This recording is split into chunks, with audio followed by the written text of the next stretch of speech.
નમસ્કાર દર્શક મિત્રો. તો દર્શકો, તમે માં મોગલના પરચા જોયા હશે. માં મોગલ બધાના કામ પૂરા કરે છે અને ભક્તો માં મોગલની માનતા રાખે છે. તો કેવી માનતા રાખવી અને કેવી નહીં, તો તમે પણ વિચારતા હશો.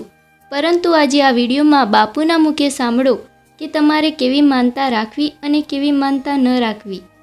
પણ હું બધાને કહું છું, આવી માનતા એવી લ્યો કે હે મોગલ, મારે અહીંયા સંતાન નથી, દીકરો દીકરી થાય તું 5 દી આવીને સેવા કરીશ, હંદવાળી પોતા કરીશ, કચરો પોતા ઉપાડીશ, 5 થાળી ઉટકીશ. બીજું કે 5 દીકરીઓને જમાડીશ, અથવા હું ગામની ગાયોને ચરો આપીશ, અથવા બહુ રૂપિયાવાળા કે હું આ ગામનું તળાવ 60 રૂપિયા ઊંડું કરીશ, અથવા હું ઝાડ વાવીશ. આવું કરો ને, આ દેશ માટે આવું કરો ને. કે તો હાલીને આવી છે, કે તો હુતા આવી છે, વાહન ઠોકર મારે. પણ હું કે મોગલધામ જતા એક્સિડન્ટ થયું. પણ તને કોણે કીધું તું મોગલધામ આવી છે? આ એક પાપમાં બેસે છે માણસ.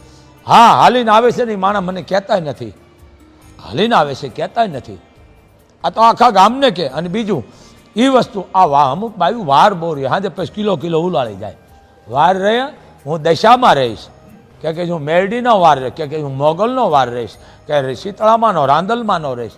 ભલે રહ્યો, હું વિરોધ નથી કે રહ્યો, આપણી હિન્દુની પરંપરા છે, રહેવું પડે.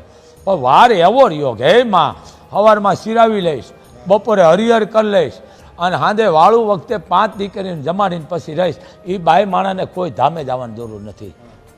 અપસ તમારું બાળક બીજાનું તમે ક્યાંથી ઠારવાના છો? સમજી ગયા ને તમે? આ વસ્તુ આનું સમજો.